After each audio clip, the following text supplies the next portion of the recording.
SSC 2025 শিক্ষার্থীরা তোমাদের জন্য মেধাবৃত্তি এবং সাধারণ বৃত্তি রেজাল্ট প্রকাশ করেছে যশোর শিক্ষা বোর্ড। এর আগে বেশ কয়েকটা বৃত্তি রেজাল্ট প্রকাশ করেছে। একটু ভিডিও লিস্টটা দেখো, সেখানে অনেকগুলো বোর্ডের বৃত্তি রেজাল্ট পেয়ে যাবা।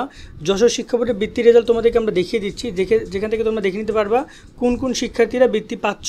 ইতিমধ্যে সেই তালিকা প্রকাশ করে যশোর শিক্ষা বোর্ড প্রায় 83টা পেজে। এই তালিকা যশোর শিক্ষা বোর্ডের ওয়েবসাইটে আজকে কিছুক্ষণ আগে প্রকাশ করা হয়েছে, কিছু মিনিট আগে।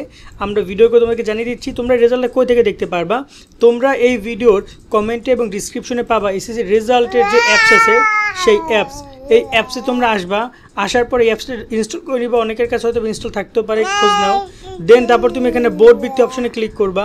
বোর্ড বৃত্তি অপশনে ক্লিক করার পরে বোর্ডের বৃত্তি ফলাফল অপশনে ক্লিক করবা। এরপর তুমি এখানে যশোর বোর্ড পেয়ে যাবা 3 নম্বরে। এখানে ক্লিক করলে তোমার সামনে পিডিএফ ওপেন হবে, যেখান থেকে তুমি রেজাল্টগুলো দেখে নিতে পারবা। তো ইতিমধ্যে সবগুলো বোর্ড, অনেকগুলো বোর্ডই ফলাফল প্রকাশ করেছে। বাকি বোর্ডগুলোর রেজাল্ট আমরা দিয়ে দিচ্ছি, তোমরা এখান থেকে ফলাফলগুলো দেখে নিও এবং কারা কারা বৃত্তি পাচ্ছ তারা অবশ্যই কমেন্টে জানাবে এবং অ্যাপসের লিঙ্ক কমেন্টে ডিসক্রিপশনে পেয়ে যাবা।